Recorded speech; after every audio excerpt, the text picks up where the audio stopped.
Il y a du bruit dehors, et vu que tout le monde est chez moi, je tourne dans le grenier.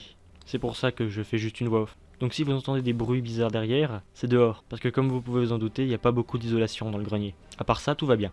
Dans cette vidéo un peu tranquille, on va essayer de déterminer, enfin je vais essayer de déterminer, parce que vous n'avez pas participé à l'élaboration de cette vidéo, vous ne participez qu'à son visionnage, ce qui est franchement déjà très bien. En même temps, pendant le confinement, je veux dire, vous avez le temps. Hein. Est-ce qu'un vaisseau spatial de type SF pourrait exister? On a tendance à penser, à raison, que les lois de la physique empêchent ce genre de choses d'exister. Mais on peut se demander si des procédés scientifiques qui aujourd'hui sont à peine à l'étude, à peine envisagés, ou des hypothèses scientifiques dont on pense que leur existence est possible actuellement, mais on n'a pas forcément de preuves. Donc grâce à tout ça, on va essayer de déterminer si dans un futur lointain, je parle de quelques centaines d'années, hein, c'est pas la décennie prochaine, hein, faut pas abuser, est-ce qu'un vaisseau spatial SF, donc science-fiction, hein, on est d'accord, pourrait exister? Eh bien, on va tenter d'y répondre. Si la fission nucléaire est notre présent, les énergies renouvelables une utopie idéaliste ridicule, la fusion nucléaire est notre avenir. Elle permet une quantité d'énergie illimitée en produisant zéro déchet. Il ne faut pas oublier que c'est le moyen de production des étoiles.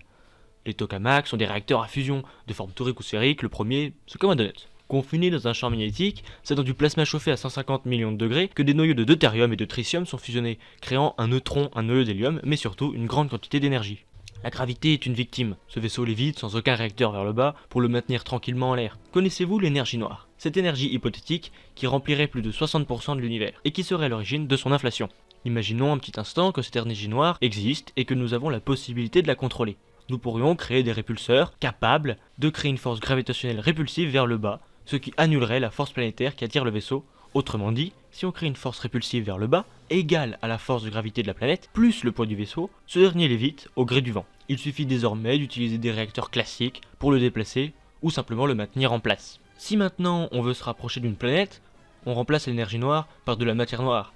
À l'origine de la force gravitationnelle, elle va rapprocher le vaisseau vers sa cible. Pour se rapprocher de la planète, il suffit de baisser la force répulsive lentement, comme si on baissait la vitesse des pales d'un hélicoptère pour le poser. Puisque nous pouvons désormais supprimer le poids et utiliser les répulseurs pour quitter l'orbite, nous pouvons construire des vaisseaux plus grands, amener plus de carburant et un meilleur blindage. Mais nous pouvons faire mieux. Les radiations du soleil sont dangereuses. La Terre nous protège grâce à son champ magnétique puissant. L'énergie nécessaire pour en créer un serait énorme, mais grâce au réacteur à fusion, elle est illimitée. Nous pouvons donc posséder un bouclier magnétique suffisamment puissant pour stopper les radiations solaires et pourquoi pas dévier les tirs, les missiles désorientés par le champ magnétique. Je rappelle que pour ça, il faudra quand même utiliser des aimants, des supraconducteurs, entre autres. Ne l'oublions pas, c'est un vaisseau militaire, conçu uniquement pour la guerre, l'oppression et la destruction de la liberté du peuple vaincu. Les lasers ça existe et ça peut brûler les yeux. Mais avec l'énergie dont nous disposons, ils sont capables de brûler les surfaces métalliques. Pas d'explosion, juste des trucs en tas de fondre. Évidemment ce n'est pas des trucs comme ça.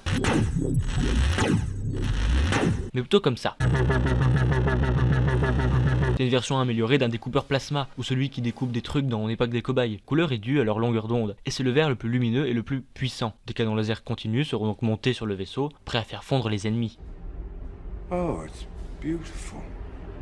Des obus sur des canons conventionnels pourront également être tirés, et rien ne pourra les faire freiner. Il n'y a pas de friction dans l'espace. Un Raygun pourra être monté sur le vaisseau, il tirera des projectiles inertes dont la puissance d'impact, due à sa vitesse et sa solidité, sera suffisante pour détruire n'importe quoi. Vivre sans pesanteur est à long terme difficile, et même très dangereux. Ils vont donc trouver un moyen de créer une pesanteur artificielle, et ici aussi la réponse est toute trouvée. Puisqu'il n'est pas très science-fictionneux de faire tourner des vaisseaux sur eux-mêmes, on va utiliser la matière noire, un dispositif enverra une force gravitationnelle dans tout le vaisseau. Il sera monté en bas et exercera vers le haut. Tout le vaisseau sera donc attiré vers le bas, mais puisqu'il ne peut pas s'attirer lui-même, elle ne sera ressentie que par les personnes et les objets qui s'y trouvent. Il faudra aussi monter une intelligence artificielle dans le vaisseau. Elle contrôlera tous les systèmes présents, armes, moteurs ou même les fusions, en suivant les ordres donnés par le commandant humain. Des techniciens, informaticiens, médecins ou cuisiniers seront également présents. Une banque de données streaming sera accessible par le personnel pendant son temps libre. La science-fiction n'explique pas comment ce vaisseau vole, mais la science peut le faire. Bien que tout ce qui est dans cette vidéo ne sont que des concepts hypothétiques ou pas encore prêts, tout est là pour permettre à un vaisseau d'SF d'exister. Il ne faut encore que quelques centaines d'années de recherche. Évidemment, juste pour que ça fonctionne, il faut que la matière et l'énergie noire ne soient pas qu'une simple hypothèse et que ça s'avère être réaliste. Parce que pour l'instant, on n'est sûr de rien.